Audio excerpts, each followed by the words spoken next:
Assalamualaikum guys, selamat bertemu kembali dalam YouTube channel saya. Hari ini guys, kita nak buat preview untuk WD Moto XR200 ya, super moped terbaru daripada WD Moto. Kita tengok design dia macam mana. Awak, jom kita pergi zoom lebih dekat. Ni dekat atas ni windshield, kepala dia, and dekat badan dia macam ni. Tapi dia punya reka bentuk ni memang banyak sangat lekuk. Tengok reka bentuk dia, saya ada winglet lagi. Alright. Terpaksa kita lakukan. Tengok dia punya lampu. Saya rasa ni mungkin lampu jauh dia.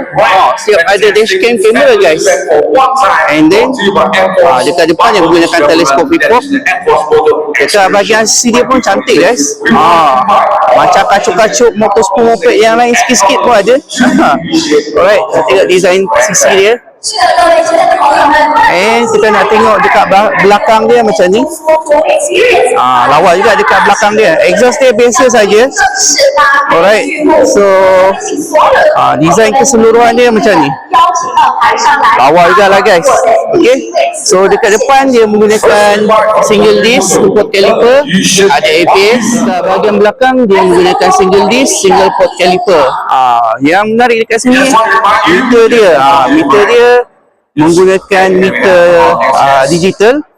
Tak boleh on lagi, tapi ni adalah remote dia lah. Alright. So ni kunci dia, and dia ada juga charging port. Charging port dia Type A dan juga Type C.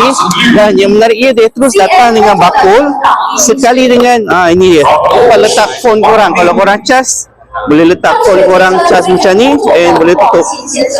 Dah macam LC dah guys. Okay, so memang cukup menarik. Alright, so kapasitas nanti kalau saya tahu nanti saya akan letak kat bawah. Engine dia pun nanti saya akan cerita kat korang lah berapa cc engine dia. So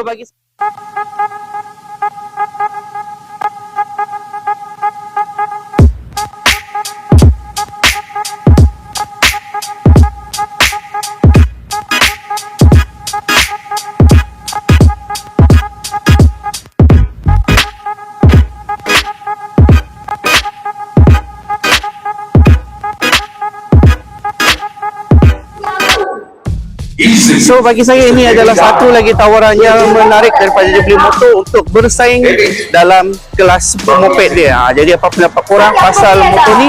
Cuba korang komen dekat bawah.